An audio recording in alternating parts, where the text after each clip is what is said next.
Are you mentally exhausted? Are you just so down and over everything that's been going on the past couple of months? I am. I'm not gonna lie to you. And today, there are days in recent weeks with everything going on from COVID to what all we see in the news that, folks, I have a hard time being on social media. I think we need to talk about that because I think that is a sign of mental health struggle with many people. People like me and you, good people. And so, you know, I like to document these moments because they're historical. And as you know, my channel is not just my channel anymore. It's for anybody in the future. So I'm thinking of me. I hear you. I'm thinking of me. I'm thinking of you. I'm thinking of our kids. And I'm thinking of how all of this, how every bit of this is affecting our grandchildren who may not even be here yet. So I'm going to come over here and just say what I have to say. And, you know, a lot of people will look at me and say, you're really a fool to make such statements or to talk about this right now. Your channel is doing so good. And people don't want to hear this. And you need, well, guess what? Again, my channel is not for me per se anymore.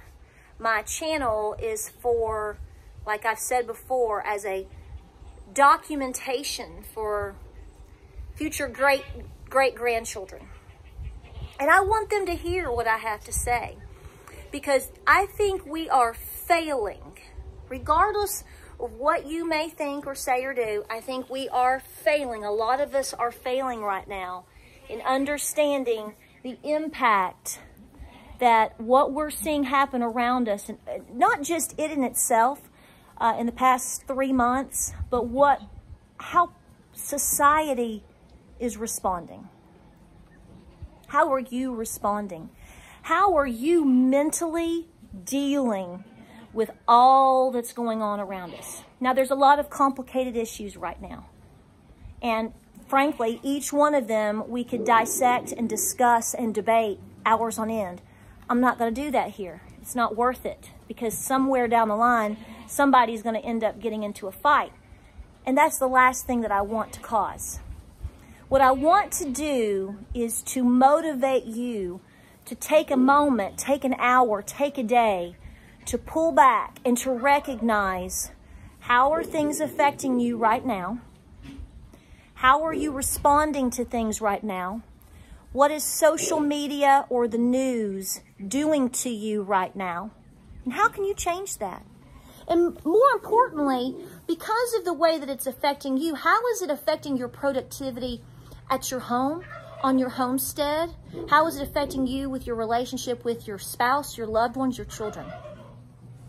You know, I was looking at some YouTube clips, and there's a movie called The Help. And there's a part where she says to the little girl, look it up. She says, you is smart, you is kind, you is important.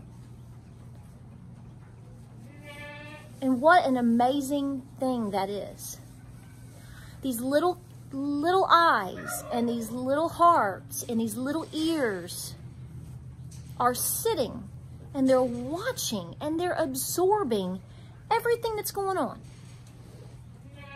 You and I won't be here perhaps one day when they face something down the road. But what you're doing today, everything is shaping their response to what happens to them in 20 years, 30 years, 50 years.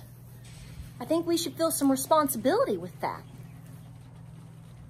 I look back on my childhood and I think of the times and I think of the people and I think of the women and men too and what they did and how they responded to things and how that shaped me.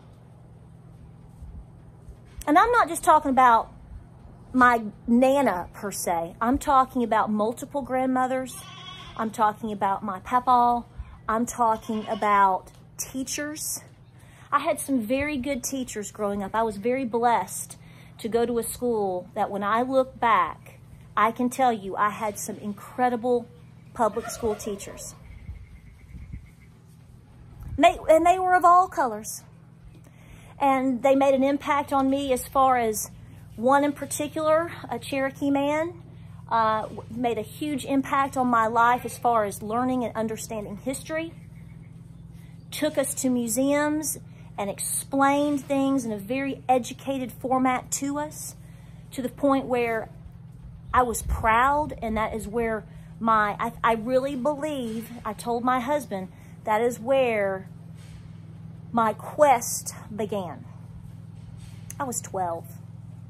I already knew things, but I didn't have a leg to go further on to explore history and ancestry. That kicked it off for me. I had a teacher that was an African American. She was, I'm supposed to say it, she was black. And she was my 6th grade teacher, and I loved her. She was a class act. She was a science teacher. She was strict, and I adored her. I had to sit first in the seat, first in the class, because I wanted her approval. I wanted her approval because she was my teacher, and I learned from her, and I loved her. They were class acts. They were class acts, and they loved everybody. So I think about how I look at the news right now, and I just get so down for everybody right now. I'm not telling you to not stay informed. That's not what I'm saying, and I'm not telling you to change how you feel about things. But I want you to stop and reflect and to think about the people that you've had in your life and the ones that have been positive.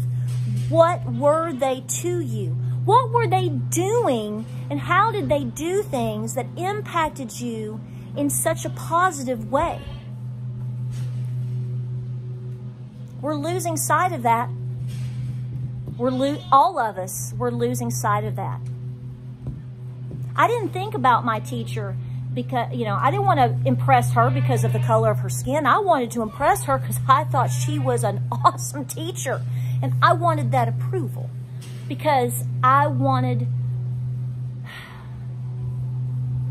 that. So think about these things all together. Our country needs prayer. Our country needs to come together. Our country is better than a lot of the routes that a lot of people are taking. And some of these people are taking routes of hatred because I think, did they not have that type of role model? And that breaks my heart. So I say to you, if you want that to change, then you have to be that role model. Because there's little people watching. There's little people listening. There's little people learning. You don't think so? I'm telling you so. Think about all the times when you were little and Granny was cooking something and she didn't think you were paying attention. I talk about this all the time. I just posted this the other day. My great-grandmother and how the way she made her biscuits and how she particularly would smash her butter on a plate and pour the molasses so carefully and intricately on and mix it. And she would put the fork down. And then she would take the knife and she would split the biscuit. And she would carefully and so meticulously spread that on the biscuit. And then she would eat it very carefully. I have so many memories of moments like that. She didn't think I was watching. She didn't think I would be telling you this 40 years later, but I am. So what she did and what they made us do and not do impacts our decision-making for the future. And I want our little people to be strong. I want our little people to understand. I want our little people to know that they all matter and that being together, we have to have each other. We have to have each other. We don't live in a world anymore where you can go live over here and I'm going to go live over there and it's all just going to work out. That's not reality, folks. We have to have each other. So what I want you to do, if you do anything from this, I want you to think about how you are responding, because that's where your decision is coming in right now. Are we going to respond to various things with hate? Are we going to respond to various things with anger? Or are we going to say, okay, let's logically think about how we're going to deal with this. But first and foremost, we're going to be calm. And first and foremost, before that, we're going to turn our problems over to, because I'm telling you, some of these situations that we are seeing and some of these situations that we are dealing with, I'm sorry if this offends you. I'm sorry. You can go to another channel. This is not a battle amongst men. This is a battle amongst good and evil. Anytime we enter the realms like this, it transcends beyond us. So what do you think God would tell you to do? And I'm not trying to throw Bible verses at you. I'm telling you what I believe. So I want you to turn off the news this week. Unfollow things on Facebook. If I have stressed you and you need a break from me from this, then so be it. I will take that. Because if it saves you here and if it saves your children and grandchildren here for now, it's worth it to me. We've got to stop. We've got to pull back. We've got to reflect. We have to choose. And we have a choice here, people. And I choose. And before you choose, the only thing that you need to think about doing is getting on your knees to God. God.